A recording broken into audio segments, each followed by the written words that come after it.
Caros alunos, aqui eu estou gravando o primeiro bloco do capítulo 22 do Futuima. E o capítulo 22 do Futuima está em inglês, né? Por isso que eu estou traduzindo ele um pouquinho, né? E comentando ele em português, né? Ah, e ele traz um assunto muito pertinente. E esse assunto, na verdade, tem a ver com o ensino da evolução nas escolas, né? E a importância do conhecimento da ciência, né? E principalmente da evolução, para todo mundo, não importa a sua religião. Então, o capítulo 22 do Futuro é Ciência, Sociedade e Religião. E dentro da biologia, a teoria evolutiva é a principal teoria, fonte de explicação de fenômenos como a existência dos insetos, dos inseticidas, das ervas aos herbicidas, dos fungos aos fungicidas, das bactérias aos antibióticos, de vírus, como o vírus da AIDS, contra os remédios usados no seu tratamento. Evolução é o que alimenta a humanidade através da seleção artificial, né? Então, conhecimento da teoria evolutiva, da genética evolutiva, de todo esse corpo da biologia, é considerado super importante com quase 100% dos cientistas, né? Então, a gente vai explorar isso um pouquinho, porque o assunto anda extremamente pertinente, né? O, o nosso governo, ele tem apontado várias pessoas, por exemplo, Benedito Guimarães Aguiar Neto, ex-reitor da Universidade Presbiteriana Mackenzie de São Paulo, ele é o presidente da CAPES. E ele gera polêmica ao defender o criacionismo. Ele disse num evento: queremos colocar um contraponto à teoria da evolução. Então, isso aí foi em 28/01 de 2020, né?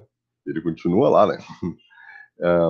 E ele defende, na verdade, uma pauta que está aí, né? Pelo ensino do criacionismo nas escolas do Brasil, né? Então, aqui tem esse baixo-assinado, né? Para pressionar o excelentíssimo senhor ministro da Educação, Abraham Weintraub, então é do começo do ano, para fazer uma alteração curricular e ensinar criacionismo nas escolas do Brasil. Então, o capítulo do Futuro, ciência, um criacionismo e sociedade, é super pertinente para a gente organizar nossas ideias, né? E a gente poder, né, debater o assunto com alunos e nas escolas e assim por diante, né? Porque nós, biólogos, somos as pessoas que normalmente ensinam ciências naturais, né? Então, tem físico e químico, mas a vasta maioria dos professores ensinam fundamental e médio.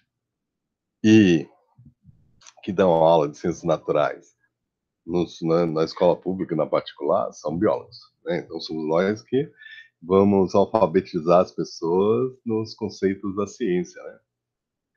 E um criacionista indicado pelo governo Bolsonaro para presidir a CAPES, é um evangélico que defende o criacionismo e vai comandar a pós-graduação no Brasil, é uma coisa super pertinente, né? Pois a negação da ciência é marca do governo Bolsonaro, cujo ideólogo, Olavo de Carvalho, flerta com a Terra plana, né? Então, é muito interessante porque você tem uma conjuntura política e filosófica que criou um ambiente no Brasil, né, para uma discussão que, na verdade, né, nunca foi nossa, né? É, o governo brasileiro nunca teve problema, talvez porque seja um momento na história, né? Durante boa parte do governo do Brasil, é, nunca houve essa atitude tão anti-ciência, né, como está tendo hoje em dia, mas talvez seja um fenômeno global, né? Bom, e trazendo a coisa ainda mais próxima, a ministra Damares se envolve em nova polêmica, a teoria da evolução. Em vídeo, ela diz que a igreja evangélica perdeu espaço na história quando deu a teoria da evolução chance de entrar nas escolas. E aí, cientistas tomaram conta dessa área, disse ela. Então, isso aí é do dia 9/1 de 2019, né? Então, é para demonstrar que isso é uma coisa antiga, desde o começo do atual governo, né? Aí, veja, eu não estou criticando o atual governo, estou trazendo esse assunto para o debate E o foco, claro, vai ser as ideias presentes no capítulo 22 do Futuima, tá? Que aí torna esse debate mais relevante, né? Agora, Marcos Pontes, ministro da Ciência do governo Bolsonaro, rebate a Damares. Não se deve misturar ciência com religião. Então, veja, a gente tem uma posição da Damares de que os cientistas tomaram as escolas e começaram a ensinar ciência na aula de ciência, e o Marcos Pontes rebatendo, dizendo que não se deve misturar ciência com religião. Você pode ensinar criacionismo na aula de religião, né? Pode ensinar, né, na sua igreja, né? Não católica, né? Ou presbiteriana, alguém que seja, né? Ou pelo menos europeia, né? Porque eles não têm esse problema, né? Como a gente vai ver daqui a pouco. Mas em alguns grupos há esse problema e aí você tem essa atitude. Mas não dentro da sala de ciência, porque na sala de ciência a gente tem que ensinar ciência, né? Então, o ministro da Ciência e Tecnologia defende a teoria da evolução, criticada por Damares Alves. Marcos Pontes ainda rebateu declarações da ministra da Mulher, Família e Direitos Humanos. Tá? Mas não se preocupe, quem gosta da Damares, não se preocupe. A Flor de Lis, uma pastora muito amiga dela, defendeu a Damares Alves, que acha respeito, ela falou. A deputada se manifestou durante a Comissão de Direitos Humanos e Minorias. Então, isso aí é de 12/04 de 2019. Então, veja, essa pastora está protegendo a grande amiga dela, do Pedro, que frequentava a casa dela, né? Flor de Lis defendeu a ministra Damares, né? Então, tanto faz. Eu usei esse assunto, comentários baseados nas notícias dos jornais, só para entender, a gente entender esse assunto, né? Do ponto de vista, claro, do Futuima, que agora eu vou defender não, mas eu vou relatar as ideias presentes nesse capítulo de Ciência Evolutiva, Criacionismo e Sociedade. E uma das coisas que ocorre é, nesse movimento, né, neocriacionista é que a gente tem, né, o Michael P. e outros pesquisadores, eles defendem, né, no livro A Caixa Preta de Darwin, Michael P., que é um cientista, é um bioquímico, né? Só que ele não entende lufas de evolução, né? Mas ele é um bioquímico, né? Ele escreve no livro que existem coisas que são complexas demais para evoluir por passos pequenos. Uma coisa que a gente já viu no capítulo 10 de evolução, né? Esse argumento e o contra-argumento, né? Então, basicamente, o que ele está falando é que esse besouro, o Bombardier, Tenatinus insignis, se defende usando né, fazendo um jato de um tóxico, né, um químico tóxico que explode de uma, né, reação que é catalisado por enzimas e que mais ou menos ferve no seu ambiente abdominal um jato, né, que sai e conforme esse bichinho, né, que tá preso, né, ele faz, né, ele tá nervoso e ele solta um jato para se defender, né, do que ele percebe como sendo um agressor, né. Os criacionistas têm argumentado que esse sistema de defesa é complexo demais para ter evoluído por pequenos passos. Como a gente já viu no capítulo 10, existe uma refutação a essa posição, né? Principalmente porque quando você olha espécies afins, você vê todos os componentes lá presentes e é fácil compreender como que gradualmente pode surgir uma coisa, né? Bom, primeira coisa que a gente tem que compreender é que botar todo mundo que é criacionista ou defende o desenho inteligente no mesmo saco é uma coisa sem nexo, completamente sem nexo. Porque, na verdade, a gente tem um gradiente. A gente tem um gradiente que tem pessoas que são extremamente, né, a favor de uma interpretação bíblica do planeta Terra, né? Então, você usa a Bíblia para compreender o mundo natural, né? Como se a Bíblia fosse um livro-texto de química, física, geologia, assim por diante. Então, o pessoal de que acredita em criação especial, né? E você começa com os terraplanistas, né, que fazem uma interpretação tão literal da Bíblia, ipsilíteris, como está escrito, né, tão literal, que eles inclusive, né, usam passagens da Bíblia para provar que a Terra é plana, né. Aí depois você tem pessoas que são geocentristas, né. Eles acreditam que a Terra é o centro do universo, mas rejeitam a ideia, né, então você acredita que a Terra não é plana, né. Mas eles acham que existe um geocentrismo, né, que a Terra é o objeto mais importante, e eles são ptolemaicos, né, não existe isso. Depois você tem as pessoas que acreditam de que a Terra e todos os planetas realmente são como os astrônomos preveem, né. Eles não interpretam a Bíblia literalmente, né, nesse sentido. Mesmo assim, eles acham que a Terra foi criada há, digamos, 6.000 anos atrás. Então eles interpretam, eles são os criacionistas da Terra jovem. Aí depois você, então, são pessoas que acreditam numa Terra nova, né? Ou seja, não existe há muito tempo, e que são, né, interpretam a Bíblia completamente literalmente, né? Mas veja, os terraplanistas, eles são diferentes dos criacionistas de Terra Jovem, né? Porque os criacionistas de Terra Jovem acreditam que a Terra é esférica, né? E que é, a Terra é redonda, ela dá a volta no Sol, o Sol está na periferia da galáxia, a galáxia é o Sol. Então eles acreditam em algumas coisas, mas eles rejeitam tudo que tem a ver com evolução, né? E aí, e tudo tem a ver com a geologia, né? Agora, os criacionistas de intervalo, eles acreditam numa Terra antiga. Eles acreditam de que Deus fez tudo, e aí a história começa recentemente, né? Então eles acreditam de que tem um intervalo entre a criação, né, do, do universo, né, e a criação, né, do homem, dos animais, isso aquilo conforme nas passagens da Bíblia. Tem intervalos também.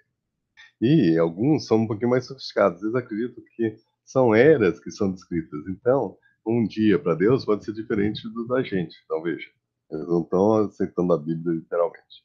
Eles estão interpretando a Bíblia para aceitar a evidência geológica que a Terra é muito antiga, né?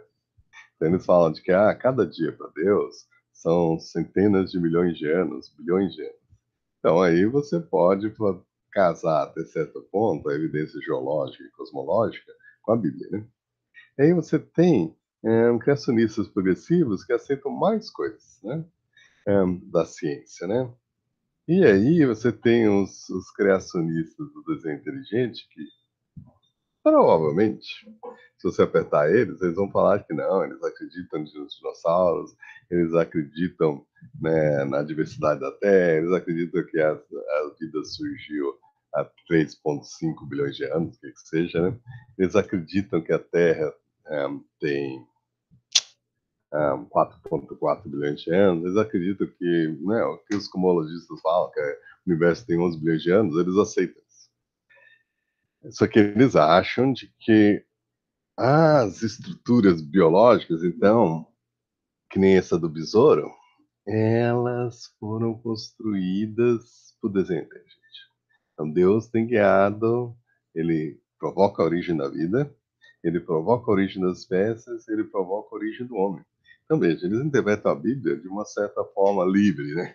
Então, eles acham que a Bíblia tem muita metáfora e a gente não pode interpretar ela literalmente como os idiotas do terraplanismo e do geocentrismo. Frase deles e não minha, né? Mas, um, o desenho inteligente ele aceita boa parte da ciência, mas ela acha que a ciência é insuficiente. Por isso que eles falam, nós somos científicos e por isso que a nossa versão tem que ser ensinada nas escolas, porque nós somos científicos, né? Aí depois você tem uma revolução teísta. A revolução teísta é o que muitos católicos, principalmente no começo do século XX, defendiam, né? Então tem Descartes, né, que é um padre que trabalhava com evolução humana, né? Ele achava de que a seleção natural opera, que ela gera diversidade das espécies, quase todos os processos ocorrem Mas eles acreditam de que para você explicar o homem, você precisa de um processo um pouquinho a mais.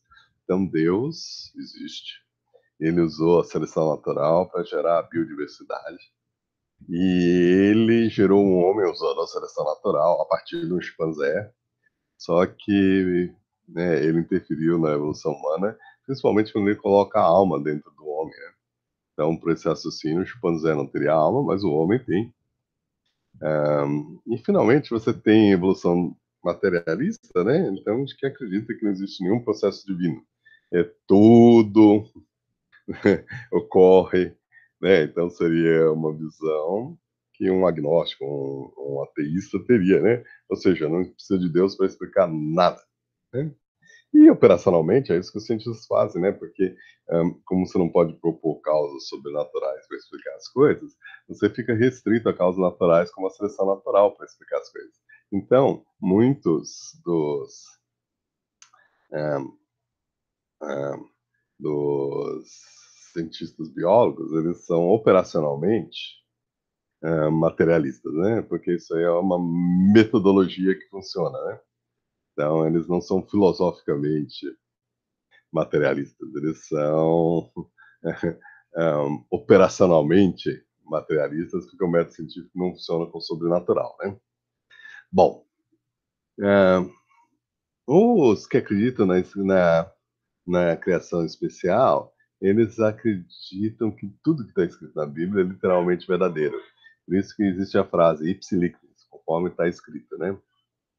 Um, seus cientistas, né, e outros que argumentam para a gente não usar criacionismo e as ideias do desenho inteligente no currículo científico, não são contra a liberdade de expressão, porque eles não estão tentando acabar com a fé religiosa.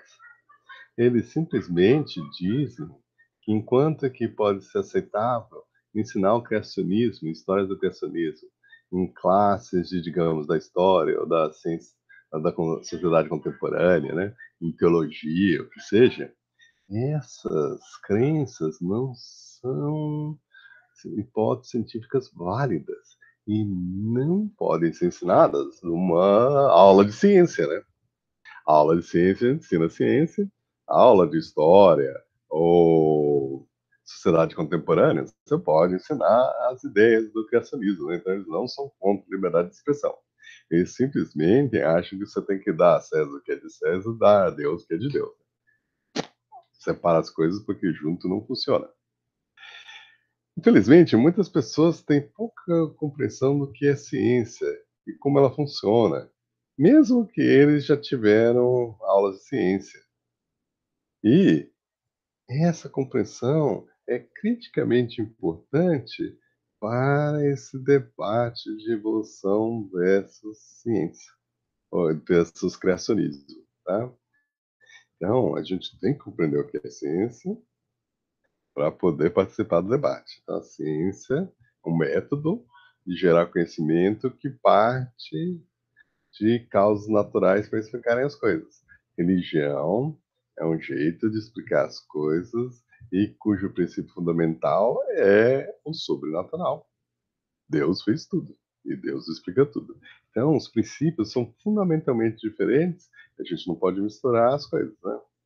A gente tem que manter as maçãs junto com as maçãs e as laranjas juntos com as laranjas, né?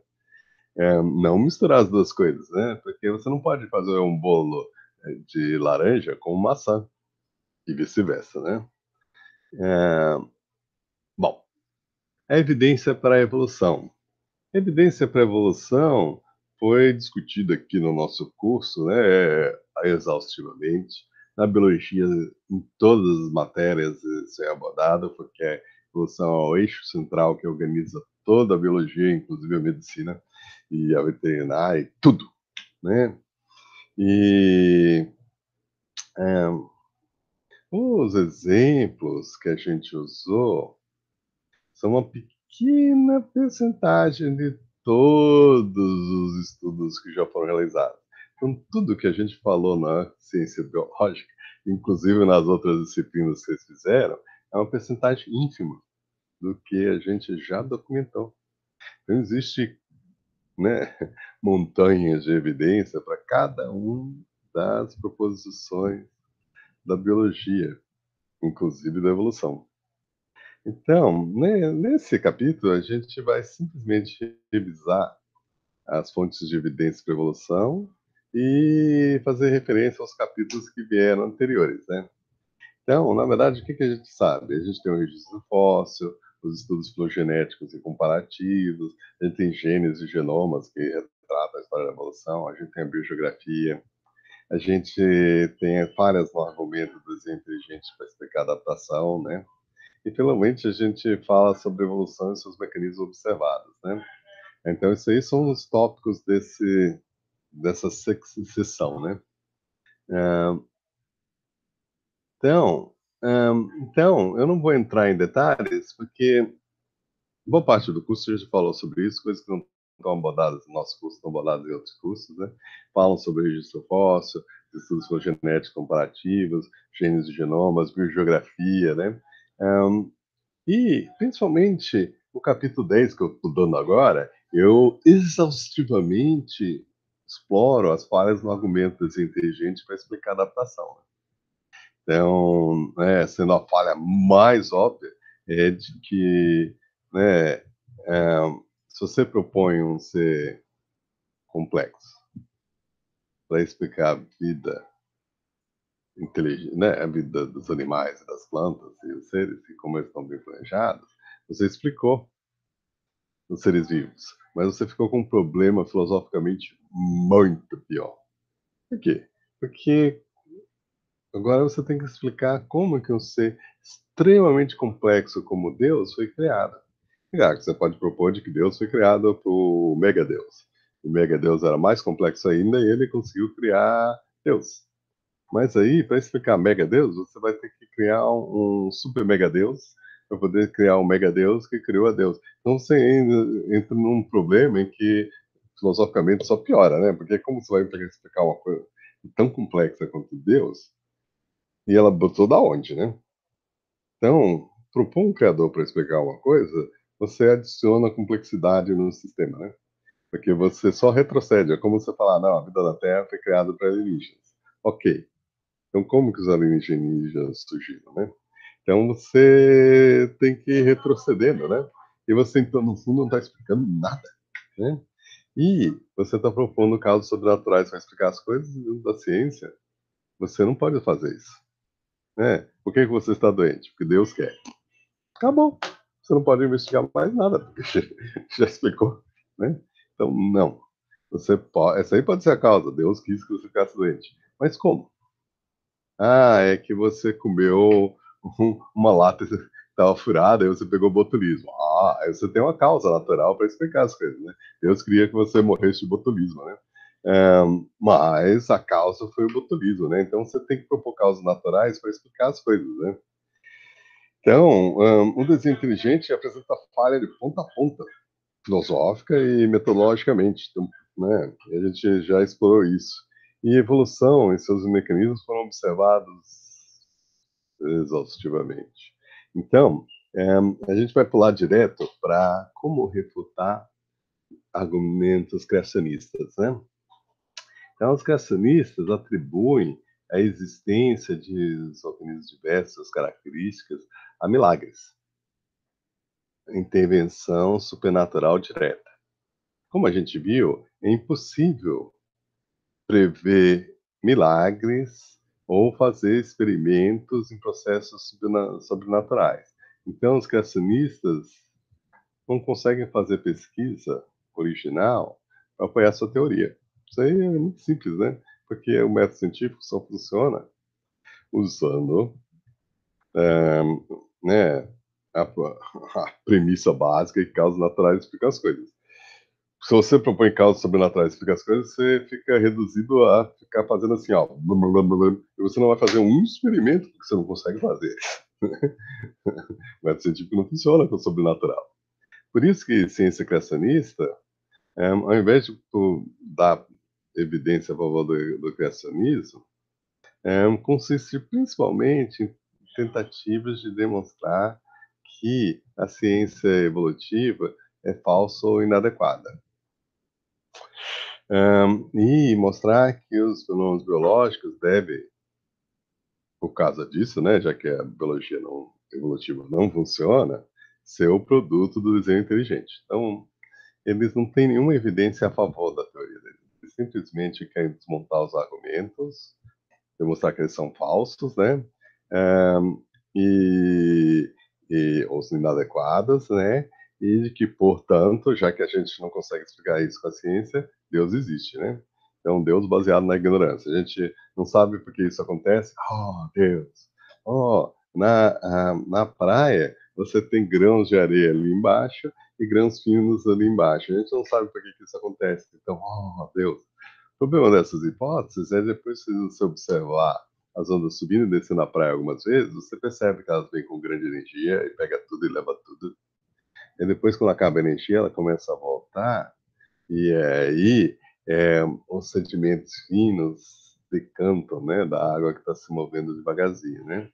Só que aí depois o sedimento mais grosso é arrastado conforme você acelera, né? E aí você deposita naturalmente a areia nessa sequência, né? Então veja, a água vai subindo, né? Cheia de energia e carregando um monte de coisa. Conforme ela perde velocidade, o sedimento mais pesado vai para o fundo, depois o sedimento médio, e finalmente o sedimento bem fininho, né? Aí quando ela começa a voltar, ela começa a arrastar alguns sedimentos fininhos, né? A maioria fica. E depois ela vai adquirindo mais velocidade, e você cria um gradiente, naturalmente, sem precisar propor nenhuma Deus da separação dos grãos de areia, né? Forças físicas sozinhas explicam, né? Então, desenho inteligente não é, sabe, a gente não sabe isso, então, portanto, não existe. Mas a ciência tem um hábito de criar, né, através de experimentos, hipóteses que, depois testadas, passam a ser consideradas verdadeiras. Então, você criar vácuos e falar aqui nesse vácuo existe Deus é uma coisa minguante, né? Que conforme a gente explica as coisas, Deus deixa de existir, né? Então, é muito mais fácil você ter fé em Deus, ponto, do que você ficar provando que Deus existe pelos buracos da ciência atual, né? Porque a gente supõe que a gente não vai entrar numa nova idade das trevas, né? E a gente vai continuar tendo desenvolvimento científico, então coisas que a gente ignora hoje em dia provavelmente vão ser explicadas no futuro próximo. Agora, aqui são alguns dos argumentos criacionistas que são frequentemente encontrados. E aqui a gente tem uma cápsula com os contra-argumentos. Então, o primeiro argumento normalmente encontrado é evolução está fora do campo da ciência porque ele não pode ser observado. Então, né, ninguém estava lá quando os dinossauros existiam, né?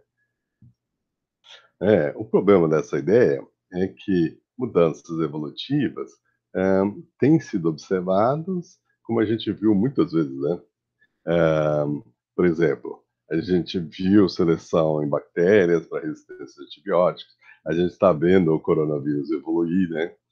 Surgiu de pangolins, né? Provavelmente originalmente de morcegos, né? Aí pulou para uma espécie para seres humanos, né? E tem sofrendo uma maior diversificação, né, molecular que a gente está acompanhando, né? Então a gente observa com os olhos aqui, a gente está vendo a evolução, né? É, boa parte da ciência não depende de observação direta. Por exemplo, quantas pessoas já viram um átomo, né? Quantas pessoas já viram o centro do Sol? Quantas pessoas já viram o centro da galáxia, né? Então, a gente não faz observação direta de muitas coisas. Mas o teste de hipóteses contra as predições que a gente faz, isso aí a gente pode observar, né?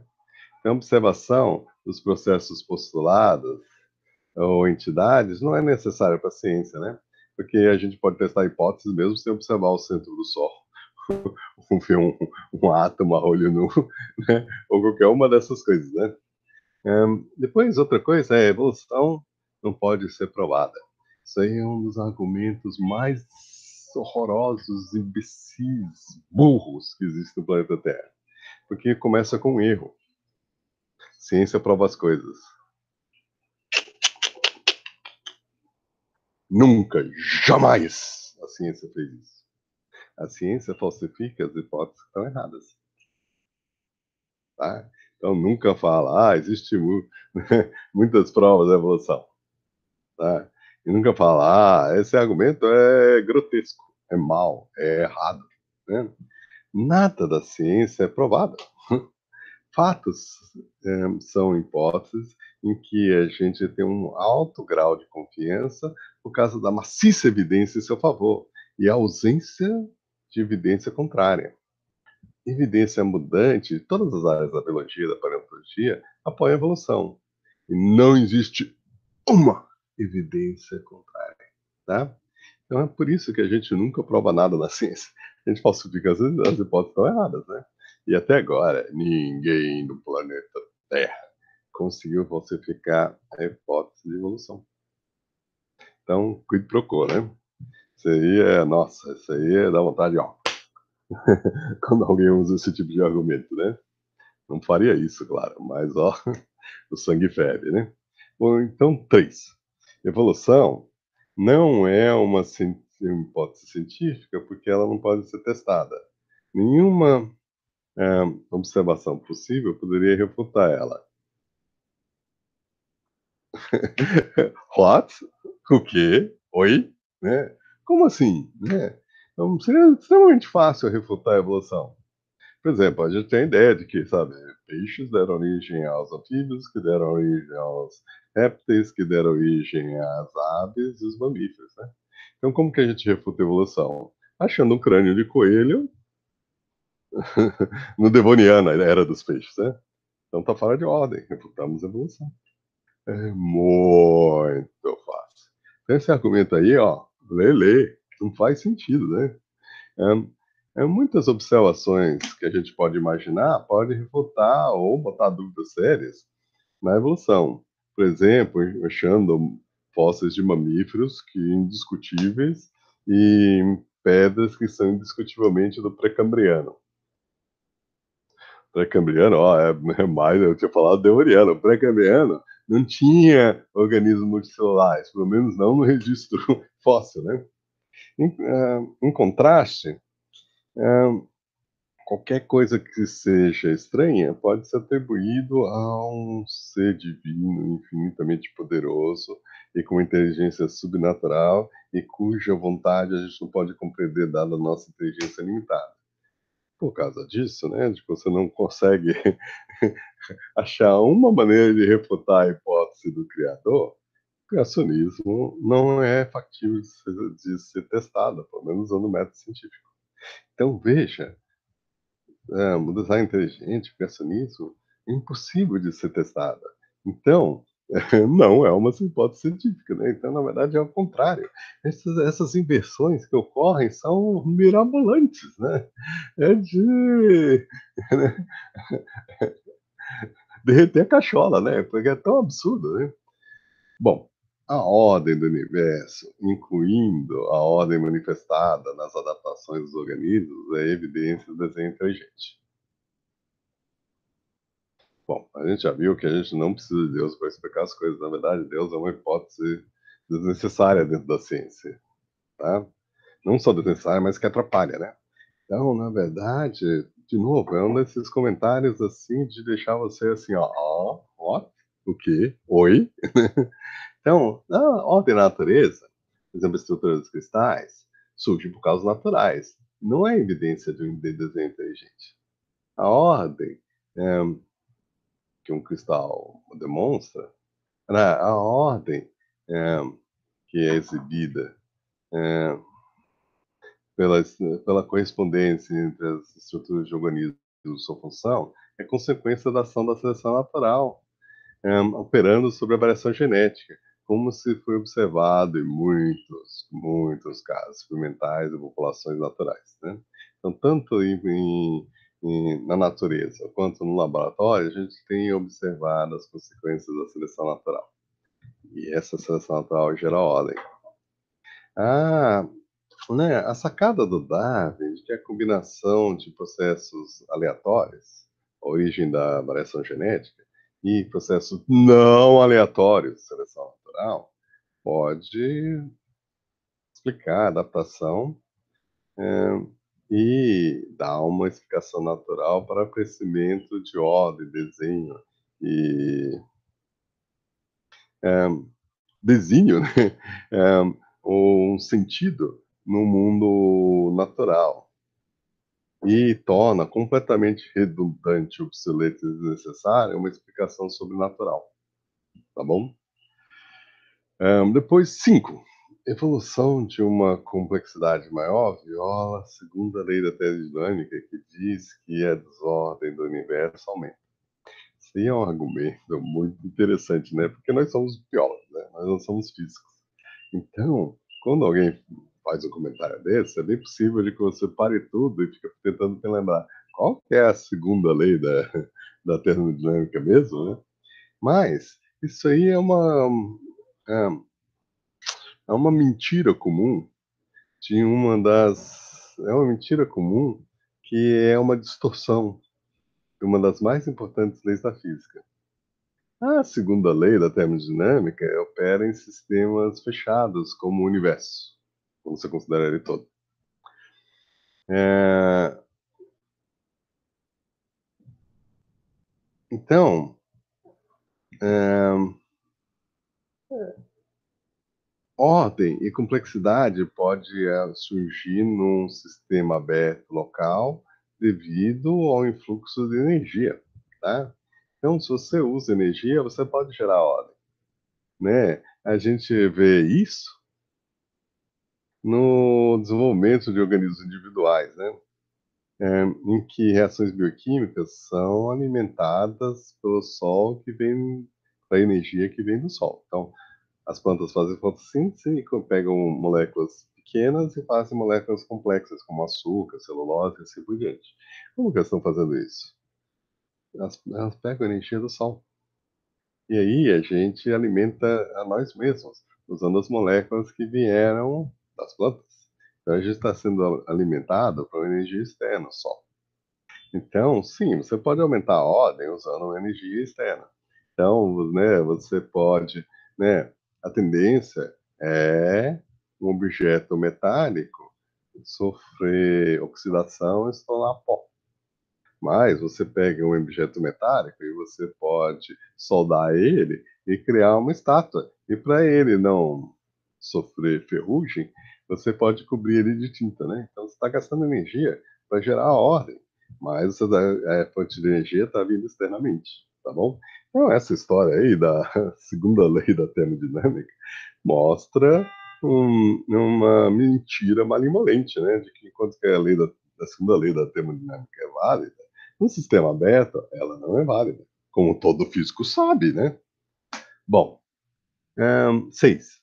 É quase, é quase infinitamente improvável que mesmo a forma de vida mais simples podia surgir matéria não viva. Da probabilidade de você, ao acaso, construir um nucleotídeo, você conhecido nucleotídeo disfuncional, de 100 pares de base, é 1/4/100, um número extremamente baixo. E cientistas nunca conseguiram sintetizar a vida de matéria não viva. Então, isso aí é muito interessante, porque ele está usando o teorema do macaco infinito, né? O datilógrafo, né? Então, se vocês lembrarem, o macaco batendo aleatoriamente na, nas, no teclado de uma máquina de escrever ou no computador, ele tem uma chance de acertar a sequência de 100 pares de base, né? Mas ela é 1/4/100, ou seja, infinitamente pouco provável. Mas, veja, a evolução não é um acaso. Você tem um componente ao acaso, que é a mutação, e depois você tem um componente não ao acaso, que é a seleção natural. A seleção natural escolhe o melhor dentro daquela população. Em cada geração, ela vai aprimorando cada vez mais, porque ela ocorre não uma vez, não uma tacada só, mas múltiplas vezes. Então, essa agregação das mutações favoráveis é um processo não ao acaso, é super direcional. Em tempo muito curto, ela junta as, as mutações necessárias para aquela adaptação, né? Então, um sistema autorreplicante de ácidos nucleicos e enzimas replicar-se não surgiu ainda de coisas, componentes simples no laboratório. Então, isso aí é verdadeiro. Mas a história da ciência demonstra que é tolo e arrogante para aí dizer que o que a gente, ciência, não conseguiu nos últimos poucos anos, não pode ser conseguido. Foi nessa ciência ter uma história nos seus 400, 500 anos de existência de ter um poder cada vez maior de resolver os problemas. Então você fala, ah, não, a gente ainda não resolveu isso. É meio, né? Pelo amor de Deus, né? O que a ciência mais faz é resolver problemas. Contanto que a gente não entre numa nova era medieval, né? De zero progresso na ciência, um colapso das instituições e da ciência, a gente vai continuar progredindo, né? Então, o que a gente não conseguiu ainda, talvez seja. E mesmo devido às nossas limitações humanas, a gente nunca conseguiu chegar nisso, por que a gente deveria invocar o sobrenatural, né? A gente está tentando fazer uma coisa, a gente não consegue fazer. Ah, então tá. Ah, Voodoo Jumba existe. O quê? Não, se a gente não conseguiu, não significa que, portanto, uma guma existe, né? Que absurdo, né? A gente não precisa invocar o sobrenatural, né? Mesmo se a gente ainda não conseguiu fazer uma coisa. Vários passos importantes na provável origem da vida, por exemplo, a síntese abiótica de purinas, primidinas e aminoácidos, gorduras, açúcares e a autorreplicação de pedaços pequenos de RNA, têm sido demonstrados no laboratório, né? Então, né, o argumento que nunca nada foi demonstrado está errado, a gente está indo, a gente está caminhando, é um dos campos que mais progride, né? E é, não existe razão para pensar que o primeiro ácidos ou polipeptídeos, os primeiros ácidos nucleicos autorreplicantes ou codificando polipeptídeos proteicos têm que surgir numa sequência particular. Na verdade, tem várias maneiras que ele pode ter surgido. Se tem muitas possíveis sequências com essas propriedades, a probabilidade da sua formação se torna muito mais provável, né? Então não existe um caminho só, pode ter tido muitos caminhos. E, além de tudo, a origem da vida é um problema completamente distinto da modificação e diversificação da vida depois que ela surgiu. Então, a evolução e a origem da vida são dois problemas completamente diferentes. Porque a origem da vida é um problema da bioquímica. E a origem das espécies é um problema muito bem entendido usando a seleção natural e a teoria da evolução. A gente não precisa saber nada sobre a origem da vida para compreender e documentar a evolução de formas de vida diferentes a partir do seu ancestral comum. Então, veja, é um problema da origem da vida, é um problema bioquímico, é um problema ah, da teoria da matemática do caos, é um problema que antes a gente ficava falando sobre isso, hoje em dia a gente testa no laboratório, a gente pega a atmosfera original da Terra, que muda, né, dependendo das teorias evolutivas, né, das teorias geológicas da formação da Terra e assim por diante. E aí a gente testa para ver se a gente consegue fabricar a partir dessa atmosfera as moléculas da vida. A gente consegue. Então a gente ainda não fez a vida. Mas isso não significa que a gente não vai fazer. Digamos, vamos imaginar que a nossa ciência vai progredir e um dia a gente vai ocupar todo o sistema solar. Será que algum laboratório não vai conseguir fazer isso? Talvez a gente faça isso centenas de vezes a partir de componentes diferentes. Então, tá cedo para a gente começar a se pronunciar a respeito disso, né? Mas digamos, talvez daqui a 1000 anos, se a gente testou e não conseguiu, aí talvez a gente pode conversar. Mas vai ser meio assim, porque, né, a gente não precisa invocar uma coisa sobrenatural para isso ficar um defeito, né, na metodologia que a gente está usando, né? A gente só precisa mudar a metodologia, né?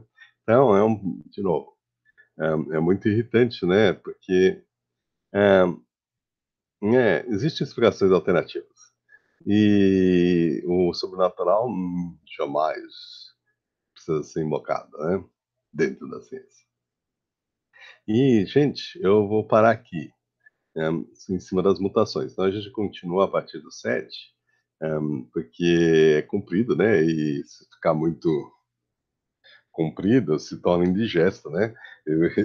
Então vamos gravar de meia em meia hora, né? Até acabar o assunto desse capítulo 22, né? Então tô terminando o bloco um e vou desligar aqui a nossa gravação. É, ué, então interromper a gravação. Até mais aí para vocês. Tchau.